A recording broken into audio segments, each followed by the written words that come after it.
자, 이번 시간에도 공존행동 기계 기능사 실기 필답 문제풀이를 같이 하도록 하겠습니다. 다음 그림에 나타낸 그 급수 펌프를 보고 각 물음에 답하시오 그랬는데요. 음, 일단은 펌프에 대해서 좀 알아봐야 되겠죠. 그래서 뭐 급수 펌프는 어, 말 그대로 물을 공급하기 위한 펌프인데 급수 펌프에는 이제 뭐, 그 왕복식 펌프가 있고, 그 다음에 이제 원심식이 있고, 그 다음에 뭐 증기 분사식이 있고, 여러 가지가 있는데, 그 왕복식 펌프는 그 피스톤식 또는 이제 플런저식 두 가지가 있고요. 그 다음에 원심식 펌프는 그 와권 펌프 또는 이제 벌류트 펌프라고 하는데, 이 벌류트 펌프는 그 안에 안내 날개가 이제 없는 거예요. 볼류트 펌프는 안내 날개가 없고, 그 다음에 이제 터빈 펌프가 있는데, 이 터빈 펌프는 이제 안내 날개가 있죠. 그래서 그 임펠러의 그 위측에 그 유선형 그 날개가 있는 것이 이제 터빈 펌프고, 임펠러 위측에 날개가 없고 그냥 임펠러만 회전하는 것이 그 와건 펌프 또는 이제 벌류트 펌프라고 하는데, 지금 보시는 여러분들 요 펌프가 바로 이제 그 벌류트 펌프예요. 벌류트 펌프. 벌류트 펌프는 이제 그 안에 날개가 이제 없다 그랬죠. 그래서 이 펌프는 저압, 그 날개가 없다 보니까 그 저압 또는 이제 저양정, 요건 이제 펌프죠. 그 양정이라고 하는 것은 이제 그 예를 들어서 뭐 이런 저수지에서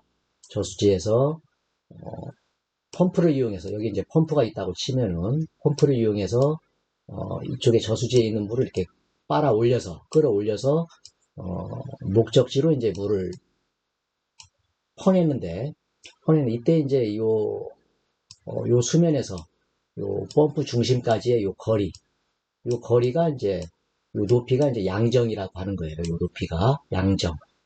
그래서 아무래도 이 볼류트 펌프는 어, 저양정, 즉, 이 높이가 이제 낮은 거죠. 낮다는 거죠. 그 저양정 용으로 이제 사용하는 펌프가 주로 이 볼류트 펌프다. 어쨌든 간에 이 볼류트 펌프도 그 원심 펌프의 그 일종이에요. 그 다음에 요 볼류트 펌프 또 하나의 특징은 이제 가이드 베인. 아까 그 안내 날개라 그랬죠. 가이드 베인, 안내 날개가 없기 때문에 아무래도 이제 급수량이 적다. 임펠러만 있는 거죠. 이 펌프의 작동 원리를 보면은 임펠러의 고속 회전에 의해서 원심력으로 이제 물을 끌어올리고 이제 급수가 되는 거죠. 그런 특징이 있어요. 그래서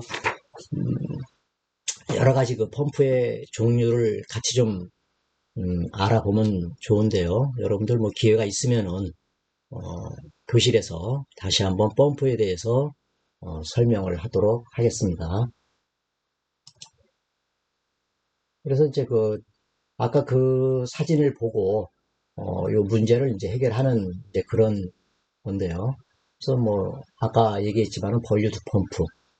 그 다음에 이 펌프의 특징은, 날개가 없다 그랬죠. 가이드 베인. 안내 날개가 없고, 급수량이 적다. 그 다음에 저압, 그리고 이제 저양정 펌프이다. 그래서 임펠러의 회전 속도의 고속 회전으로 위해서 그 원심력으로 이제 급수가 된다. 이런 특징이 있죠. 자, 다음 그림은 이제, 이 그림을 보고 이제 그 여러 가지 그 질문에 이제 정답을 적는 그런 문제예요. 그래서 이건 일단은 그 압력계예요, 압력계. 그 압력을 측정하는 압력계인데, 그 압력계의 종류에는 그 액주 압력계가 있고요. 액주 압력계, 액주. 물기둥이죠. 그래서 관이나 그 용기 내의 그 유체의 압력을 그와 접속하는 가는 관의 그 액주의 높이로 액주의 높이를 가지고 그 압력을 측정하는 거고요. 그 다음에 뭐 탄성압력계가 있어요. 탄성압력계. 탄성압력계는 그 공업용으로 이제 널리 사용을 하게 되는데, 그 수압체에 생기는 그 변형을 그 기계적으로 이제 확대를 해서 어, 측정을 하게 되죠. 이 탄성 그 압력계는 뭐 부르동관식, 지금 여기 보시는 요 그림이 이제 부르동관식 압력계인데, 이게 이제 그 탄성 압력계의 종류예요. 부르동관식, 그 다음에 뭐 다이아프램식, 뭐 벨로우즈식, 뭐 이런 종류가 있어요. 부르동관식은 그, 그 변형의 정도를 확대해서, 요 이제 이 압력계 그 뒷부분 케이스 안에 그 부르동관이라고 하는 그 관이 있는데, 그 부르동관이 압력에 의해서 이제 변형을 하게 되고요. 예를 들어서 뭐 그림으로 그려보면은 이렇게 요게 이제 부르동관이라고 보면은 뒷부분에 이렇게 구성이 되어 있다는 얘기예요. 그럼 이제 여기에 이제 압력이 작용하게 되면은 요 부르동관이 탄성을 가지고 있기 때문에 이 동관이 이렇게 이제 변형을 해요. 이렇게 이제 압력에 밀려서 이렇게 이제 변형을 하겠죠. 이렇게 이 정도. 그렇게 되면은 이 변형의 양을 그 앞부분에 보이는 어, 눈금으로 이제 확대를 해서 요 부분에서 이제 그 압력을 측정하게 되는 거죠. 이게 이제 그 부르동관식이에요. 그래서 이 부르동관은 주로 이제 황동, 뭐 인청동, 뭐 청동, 뭐 이런 것들을 이제 사용을 하죠.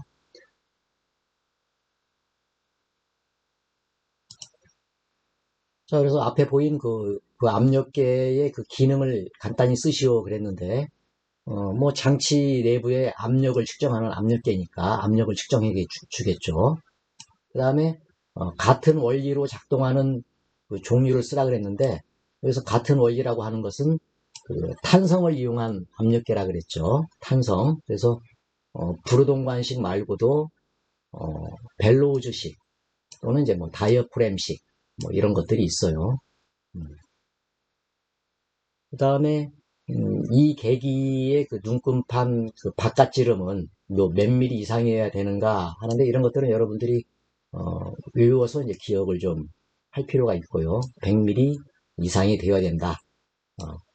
바깥지름.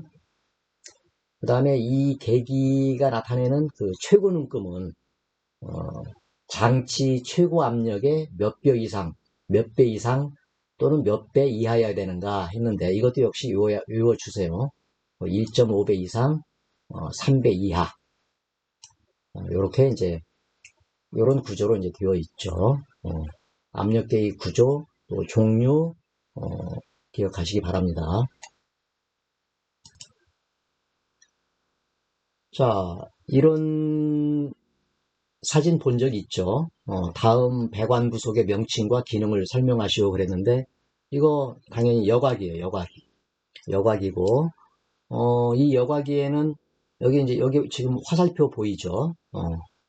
방향 표시가 되어 있다 그랬어요. 그래서 유체의 흐름이 왼쪽에서 오른쪽으로 되도록 설치를 해야 되는 거죠. 그래서 이 기능은 배관에 설치되는 그 밸브라든지, 그다음에 틀에 기기 등에 이제 앞에다가 설치를 해서 그 이물질을 제거하는 거예요. 이물질. 그래서 기기의 성능을 유지하고 이제 고장을 방지한다. 그래서 기능을 써주면 되는데, 여기 이제 지금은 막혀 있지만은 나중에 이제 주기적으로 이물질이 걸러지면은 요 마개를 빼서 이제 빼내는 뭐 이제 그런 구조로 되어 있죠. 음, 그래서 이제 여곽이다. 기억하시기 바랍니다. 자, 다음 그림은 그 압력계에 그 연결된 원형으로 구부러진 관의 사진이다. 이렇게 원형으로 구부러져 있네요. 이 사진을 보고 이제 그 물음에 답하란 얘기인데, 요건 이제 사이펀관이라고 얘기해요. 요 부분을 사이펀관이라고 하는데, 요 사이펀관은 그 압력계에 부착해서 그 원형 또는 이제 뭐 U자형으로 이렇게 관이 구부러져 있는데, 사이펀관에 물을 집어넣어서 부르동관에 여기 이제 나중에 이제 압력이 작용하게 되면은 요 압력이 작용하게 되면은 요 압력계의 뒷부분에 부르동관이 있다 그랬죠. 그래서 부르동관의 증기가 직접 작용하지 않도록 고장을 우려해서 이렇게 이제 구부려 줬는데 이제 요게 뭐 요런 식으로도 되어 있고 또는 뭐 요렇게 요런 경우도 있을 거고 요런 식으로 또는 이제 뭐 이런 식으로도 돼 있을 거고 이렇게 이제 여기서 이제 완충을 해주는 거죠. 이 부분에서. 그래서 이제 요런 것은 이제 사이펀관이라고 얘기를 하고 있고요. 그래서 요런 사이펀관에 대한 질문을 한번 보면은 이 관의 명칭을 쓰세요 그랬는데 이건 이제 사이펀관이라 그랬고요. 그래서 원형 부분에 들어있는 물질을 쓰세요. 여기는 이제 뭐 아까 원형 부분에는 기체나 액체가 이제 들어있죠.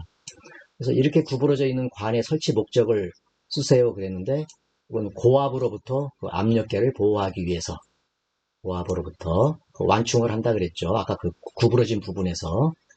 그 다음에 이 관의 호칭 지름은 몇 미리 이상이어야 되는가? 일반적으로 이제 6.5mm 이상이어야 된다. 이런 것들은 이제 기억을 해야 되겠죠. 그래서 이 관을 한 바퀴 돌려놓은 이유를 쓰세요 그랬는데 관 내부에 기체나 또는 이제 액체가 이제 항상 고여 있도록 해가지고 어떤 일시적인 충격, 압력이 계기 압력계의 뒷부분, 예를 들어서 뭐 부르동관이라든지 또는 뭐 벨로우즈라든지 이런 부분에 이제 직접 작용하지 않도록 고장을 방지하기 위한 거죠. 자, 이 사진은 이제 이것도 역시 이제 아까 얘기했던 급수 펌프인데 급수 펌프의 종류 중에서도 요거는 이제 안내 날개가 있는 임펠러에 안내 날개가 있는 터빈 펌프를 지금 보여준 거예요. 여러분들이 이제는 이 사진을 보고 이것이 어떤 펌프이다. 그 펌프의 종류도 좀 기억을 하는 것이 좋아요.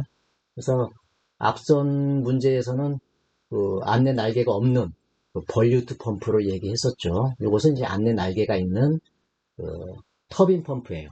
터빈 펌프인데 지금 이 그림에서 보시면은 지금 이 부분이 플렉시블 신축이음이라고 되어 있죠. 플렉시블 신축이음. 이게 뭐냐면은 이 펌프에서 이제 배관을 이용해서 물이 이제 급수가 되는데 어떤 이 부분에서 급작스러운 압력 변화에 의한 충격으로부터 이 배관 전체 시스템을 보호하기 위해서 이 플렉시블 신축이음을 한 거예요. 이건 이제 완충장치 또는 물에 의한 수충격을 이제 워터 햄머라 그러는데 워터 햄머를 방지하기 위한 그런 플렉시블 이음을 일반적으로 이제 이렇게 현장에서 설치를 하고 있어요. 실제로. 그 다음에 요 기계의 밑바닥에 보면은 여기에는 표시는 안 되어 있지만은 요 펌프를 설치하는 부분 또는 요 펌프가 설치된 요 전체 베이스의 밑에 부분 요 부분에는 이제 방진 장치가 되어 있어요. 왜 그러냐면은 이 펌프가 가동을 할 때 소음도 소음이지만은 진동이 일어나거든요. 그래서 이러한 진동이 일어나게 되면은 이러한 진동으로 인해서 이 파이프 전체에 진동을 전달할 수가 있고 또 이 배관들이 기계실에 있는 배관들이 진동을 하게 되면은 이 배관들이 지지되어 있는 이 천정 부분으로도 진동이 전달되기 때문에 실제로 사용자들이 이용하는 사무실이라든지 이런 부분에 이제 진동을 유발할 수 있는 그런 원인이 되기 때문에 바닥 설치에서부터 아예 진동이 전달이 되지 않도록 여기다가 이제 스프링이라든지 방진 고무라든지 또는 에어 스프링이라든지 이런 것들로 이제 지지를 해서 진동이 전달되는 것을 이제 최소화하도록 설치를 하게 이미 규정이 되어 있어요. 그래서 실제로 현장에 가보면은 방진 장치들이 설치되어 있는 것 또는 이런 플렉시블 신축이음이 설치되어 있는 것들을 볼 수가 있을 겁니다. 자, 앞에 그림이 이제 어떤 펌프인가 그랬는데 아까 얘기했죠. 이 터빈 펌프. 터빈 펌프는 그 임펠러에 돌아가는 회전체의 임펠러라고 생각하시면 돼요. 그 임펠러에다가 안내 날개가 붙어 있어요. 날개가 붙어 있어요. 그래서 그 벌류트 펌프에 비해서는 이제 비교적 고양정의 이제 펌프로 적합을 하고, 그다음에 이제 펌프 효율이 높고 또 이제 소형이면서도 경량이다.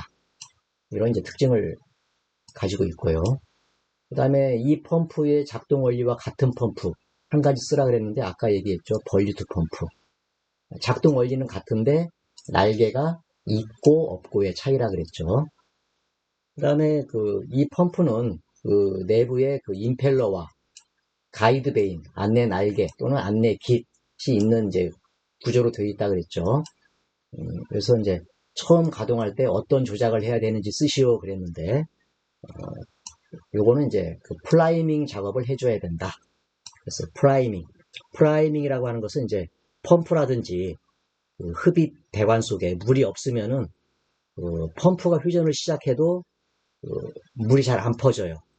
그래서 이제 미리 펌프 속에다가 그 물을 좀 주입을 해서 내부 공기를 배출한 다음에 가동을 시켜야 이제 물이 쭉 빨리 올라가는데 그 작업을 프라이밍 작업이라 그래요. 프라이밍 작업.